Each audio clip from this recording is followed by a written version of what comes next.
Sejam bem-vindos mais uma vez para nós retomarmos a leitura do livro de Atos. E hoje nós leremos o capítulo 3 e também quiçá entrar no capítulo 4. Então, aquiete seu coração mais uma vez com temor e tremor e vamos ler. Convide a sua família, quem estiver próximo a você, e façamos a leitura. Pedro e João, que eram íntimos de Jesus, apóstolos, subiam ao templo para a oração da hora nona. Vocês percebem de imediato assim algumas coisas que são importantes a gente fazer algumas inferências. Eles eram judeus, galileus. Então observe que eles estão conservando todos os ritos, todos os hábitos que eles tinham, que eles herdaram do judaísmo. Os judeus oravam 3 horas por dia aqui, às 9, ao meio-dia, às 3. Eram orações fixas que eles tinham, né? E aqui ele está indo para o templo orar, aproveitando aquele momento, né, do derramar do Espírito, e aproveitando o templo para pregar. Isso aqui é a hora nona, era o sacrifício vespertino, às 3 horas da tarde. Era levado um homem coxo de nascença, nasceu assim coxo, aleijado, o qual punha diariamente à porta do templo, chamada Formosa, para pedir esmola aos que entravam. A porta Formosa era também a famosa porta de Nicanor, que comunicava o átrio dos gentios com o átrio das mulheres, né? E aqui tem algo importante que eu já quero inferir. Jesus vai ser entronizado mais uma vez, Rei, Senhor e Cristo. E aqui, no pátio dos gentios e no pátio das mulheres, tinham 2 colunatas que se encontravam formando um ângulo reto. E de um lado era o pórtico do rei e de outro o pórtico de Salomão. E foi justamente neste lugar que Pedro, no poder do sangue de Jesus, levanta esse coxo. E eu quero te convidar para prestar atenção nesse milagre, né? Vendo o aleijado Pedro e a João, que iam entrar no templo, implorava que eles dessem uma esmola. Pedro, fitando, olhando para ele fixamente, juntamente com João, disse: olha para nós. O aleijado então olha. Ele os olhava atentamente, mas esperando receber alguma coisa. Por quê? Porque era nas portas das igrejas dos templos. Eles colocavam os mendigos, os cegos, os aleijados, todos. Porque ali eles supunham que passavam as pessoas mais generosas. Então ele está no lugar certo para pedir esmola, né? O poeta malandro é que o diz. Chegava numa cidade, a primeira coisa que ele fazia era olhar onde que tinha uma igreja com uma cruz em cima, porque sabia que ali ele ia sobreviver, né? Diz o texto: ele os olhava atentamente, esperando receber deles alguma coisa. Verso 6, Pedro porém lhe disse: nós aqui não possuímos nem prata e nem ouro, ou seja, não temos condições financeiras de ajudar você, mas o que nós temos, isso nós te damos. Aí ele coloca 2 pontos, em nome de Jesus Cristo, o Nazareno, ou seja, é de Nazaré, da Galileia, tá vendo? Anda, levanta e anda.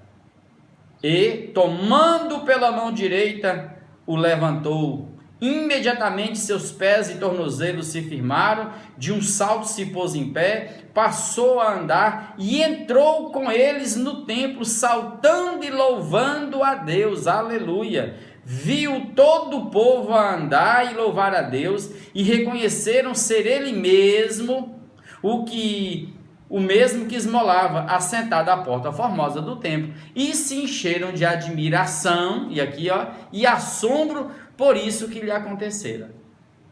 Essa cura de um homem, em que Pedro diz: não tem ouro nem prata, mas o que tenho te dou, levanta e anda, é a cura que vai abrir porta a uma pregação de Pedro, justamente no lugar próximo ao pórtico de Salomão, rei, para mostrar que Jesus é rei. E Pedro tem uma ousadia que nós precisamos ter, amados. É lógico que diminuiu as curas, diminuíram. Os espetáculos sinais, tem curas até o dia de hoje? Tem. Porque por vários motivos. Primeiro é que era uma questão de autenticidade do ensino, do evangelho, naqueles dias difíceis começando. Outra coisa, amados, importante a gente analisar, é que hoje você chega em certos locais, os médicos curam quase tudo. Curam quase tudo, resolvem quase tudo. Então assim você percebe que o evangelho cresce nesse ambiente, pelo poder da ressurreição. Levanta e anda. Apegando-se ele a Pedro e João, ou seja, juntou-se com Pedro e João, todo o povo correu atônito, tá vendo? Tumulto, todo o povo, para junto deles no pórtico chamado de Salomão, tá vendo aí o pórtico de Salomão, onde eu falei? À vista disso, Pedro se dirigiu ao povo dizendo, aí Pedro aproveita que todo mundo se foi para ali, né? Porque esse pátio dos gentios era o pátio maior e também onde tinha maior gente, vinha gente de todas as nações, eles não podiam ir para outro lugar, eles não podiam adentrar os átrios, porque se fosse era pena de morte, lá era só para judeu, gentio não. Aí Pedro diz, né, verso 12, israelitas, por que vos maravilhais disto, ou por que fitais os olhos aqui em nós, como se pelo nosso poder, braço ou piedade, o tivéssemos feito andar esse coxo?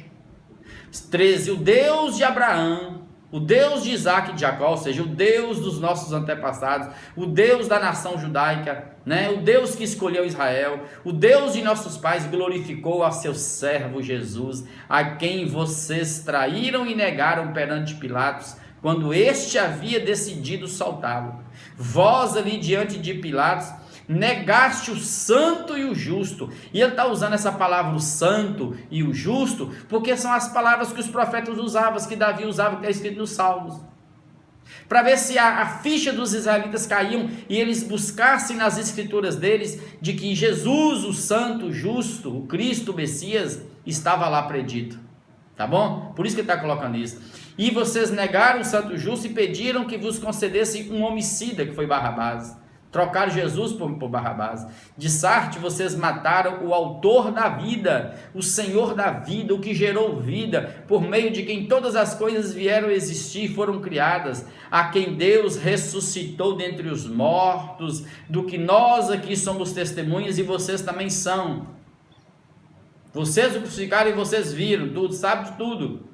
Pela fé, então nós aqui, pela fé em o nome de Jesus, é que esse mesmo nome fortaleceu esse doente, a este homem que agora vedes e reconheceis. Sim, a fé que vem por meio de Jesus deu a este homem saúde perfeita na presença de todos vós. Aqui não precisou de fisioterapia, isso ao longo dos anos eles foram começar, mas aqui é milagre mesmo, amados. É milagre, é a invasão do divino na história, na vida do homem, e aí gera os milagres. E agora, irmãos, eu sei que vocês mataram o Cristo, fizeram tudo isso por ignorância, a mente sua estava fechada, como também as vossas autoridades, mas Deus assim cumpriu o que dantes anunciara por boca de todos os profetas. E o que foi anunciado? Que seu Cristo, o Messias, o justo, o santo, havia de padecer. Verso 19, aí Pedro chama, arrependei-vos, ou seja, convertei-vos, muda de mente, muda de opinião, pense, transformação, e convertei-vos para serem cancelados os vossos pecados, apagados os vossos pecados. E a ideia aqui era aquilo, amados, apaga mesmo. Então o arrependimento traz saúde no passado, que me perdoa, esquece tudo, e me aponta para um futuro de paz. Então a conversão traz isso. E aqui apagar os pecados, a ideia é isso mesmo, eles escreviam em papiro, a tinta deles não tinha ácido, não penetrava, ficava em cima do papiro, então para apagar era fácil, era só pegar um pano úmido e passar com cuidado que apagava tudo. Então o sangue de Jesus te apaga os pecados todos e te projeta para um futuro de paz com Deus. Vamos lá, amados, verso 20, a fim de que da presença do Senhor venham tempos de refrigério, de paz para a alma, e que envie ele o Cristo Jesus, que já vos foi designado Jesus. Esse Cristo que vocês esperam é Jesus que vocês mataram e crucificaram, ao qual é necessário que o céu o receba até os tempos da restauração de todas as coisas, de que Deus falou por boca dos seus santos profetas desde a antiguidade. Então está lá escrito, Deus falou. Então Jesus subiu, assumiu seu lugar de glória e está lá em tempos determinados até que ele volte novamente, como está escrito nos profetas. Disse na verdade Moisés, verso 22, né? O Senhor Deus vos suscitará um profeta dentre vossos irmãos, semelhante a mim, a ele vocês ouvirão em tudo quanto ele vos disser. Acontecerá que toda alma que não ouvir a esse profeta será exterminada do meio do povo. Moisés que disse isso, olha, quantos mil anos atrás. Deus suscitou Jesus. E feliz é o homem e a mulher que escuta Jesus e que não tropeça em Jesus. Porque a alma que nega Jesus, ela vai ser extirpada, vai ser morta, adoecida. 24. E todos os profetas, a começar com Samuel, assim como todos quantos depois deles falaram, também anunciaram esses dias. Vós sois os filhos dos profetas e da aliança que Deus estabeleceu com vossos pais, dizendo a Abraão lá no passado: na tua descendência, Abraão, serão abençoadas todas as famílias da terra. E somos mesmo em Cristo Jesus. Verso 26. Tendo Deus ressuscitado a seu servo, enviou-o primeiramente a vós outros para vos abençoar, no sentido de que cada um se aparte das suas perversidades. Isso aqui é um convite para mim e para você, para nós a cada dia nos apartarmos da maldade e das perversidades e entregarmos nossas vidas a Jesus, porque Ele é a esperança para todos os homens, a alegria dos homens. Verso 1 do capítulo 4. Falavam eles ainda ao povo quando sobrevieram os sacerdotes. Está vendo? E aqui os sacerdotes eram aqueles que trabalhavam no templo, no turno deles. Para vocês terem uma ideia. O capitão do templo, né, que era o chamado Sagã, que comandava tudo, tinha as polícias do templo. E os saduceus, né, que eram poucos, não criam em ressurreição. Justamente por isso eles estão aqui, porque Pedro pregava a ressurreição em Cristo Jesus. Mas esses caras tinham um poder político muito grande. Eles influenciavam politicamente em tudo. E esses homens aqui, os saduceus, os sacerdotes, a grande maioria dos sacerdotes vinham de famílias tradicionais e eram saduceus. E eles vinham desde o ano 37 a.C. até esse tempo aqui, ano 67 mais ou menos. Nesses 100 anos aí, eles trocaram de sumos sacerdotes 28 vezes e eles brigavam entre si. E os principais sacerdotes eram aqueles de famílias mais próximas, nada, uns 6, 8. E eles vieram para cima, porque eles não queriam que houvesse tumulto. Eles não queriam que Roma viesse e aplacasse com ira. Não, aqueles vêm para organizar tudo. Ressentidos aí, tá vendo? Por ensinarem eles e anunciarem em Jesus a ressurreição dentre os mortos. Os saduceus não criam ressurreição. E os prenderam, recolhendo-os ao cárcere até o dia seguinte, pois já era tarde. Muitos, porém, dos que ouviram a palavra a aceitaram, subindo o número de homens a quase 5.000, ou seja, da primeira pregação de Pedro até essa aqui, aumentou 2.000 convertidos. E aqui você vai observar que Pedro está encarcerado. E Pedro está pregando aqui com a ousadia que Deus deu para ele. Porque esse ambiente aqui, Pedro vai para o mesmo ambiente onde ele viu Jesus ser condenado à morte. Pedro sabia os riscos que ele estava passando, mas ele estava disposto. E eles prenderam. E observe que esse sinédrio, eles não carregavam da parte de Roma o poder para matar ninguém, para levar ninguém à morte. Mas eles só tinham essa permissão de matar alguém quando algum gentil invadia os átrios interiores do templo, porque tinham placas lá, pena de morte, proibido entrar. Então eles tinham esse poder, eles levam Pedro, diz o texto assim, no dia seguinte, reuniram-se em Jerusalém as autoridades, né, são os anciãos, né, as autoridades, os líderes, os anciãos, os mais velhos. As autoridades aqui eram aqueles sacerdotes que perdiam seus cargos, né, o sumo sacerdócio, trocaram 28 vezes em 100 anos, mas mantinham a estrutura, né, e eles eram autoridades, e os escribas que eram versados na lei, né, com o sumo sacerdote Anás, Caifás, que era o sogro, João, Alexandre e todos que eram da linhagem do sumo sacerdote, dominavam, e pondo-os perante eles, o arguiram: com que poder ou em nome de quem fizeste isso? Então você observa que agora Pedro está diante do sinédrio, 71 pessoas, o mesmo sinédrio que condenou Jesus à morte. E Pedro agora, amados, diante deles era pequenininho em termos de intelecto, de sabedoria, de poder, de riqueza, de glória. Mas Pedro está aqui não como um preso, mas está aqui como alguém com autoridade, impondo, sendo um juiz entre eles ali. Olha a fala de Pedro. Então Pedro,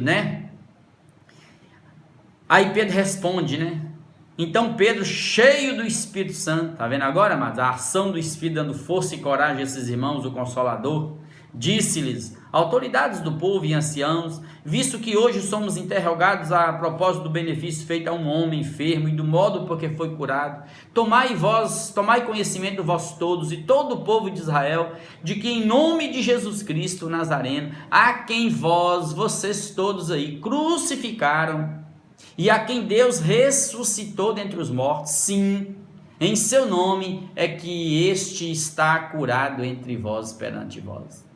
Este Jesus que curou esse aleijado, esse coxo de nascença, que vocês crucificaram, este Jesus é pedra rejeitada por vós, os construtores, a qual se tornou a pedra angular. Aí Pedro está buscando a lei, as escrituras deles, porque isso está lá nas escrituras, e expondo diante deles, para ver se a ficha deles caíam, amados. E não há salvação em nenhum outro, não vai vir outro Messias. O Messias, a pedra, o ungido é Jesus, porque abaixo dos céus não existe nenhum outro nome dado entre os homens pelo qual importa que sejamos salvos.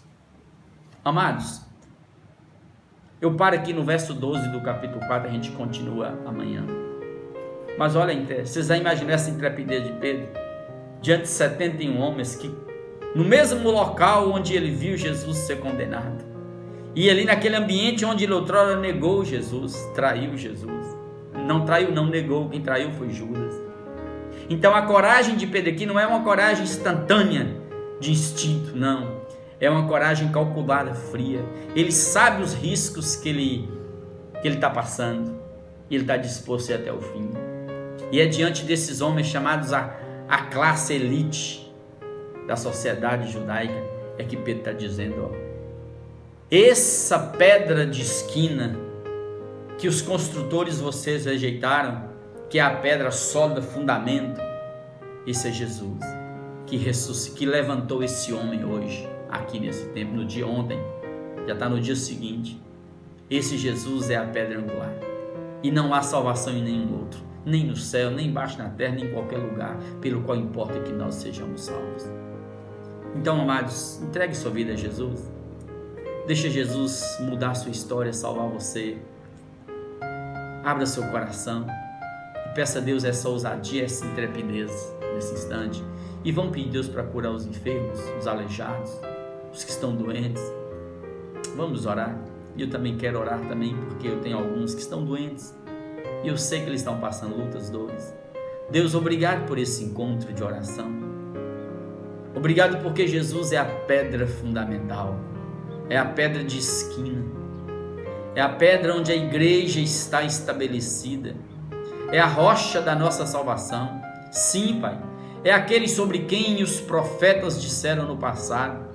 Sim, Pai, que ele sofreria, morreria, seria sepultado, ressuscitaria. Esse é o Jesus que curou, cura e curará, que salva, que liberta, que transforma. Esse é o Jesus que, no curso da história, tem enchido a terra do Evangelho, no poder do Espírito. É no nome de Jesus, Pai, que nós oramos diante de Ti, clamando a Tua bênção, a Tua intervenção sobre as nossas casas, nossas vidas, nossos filhos.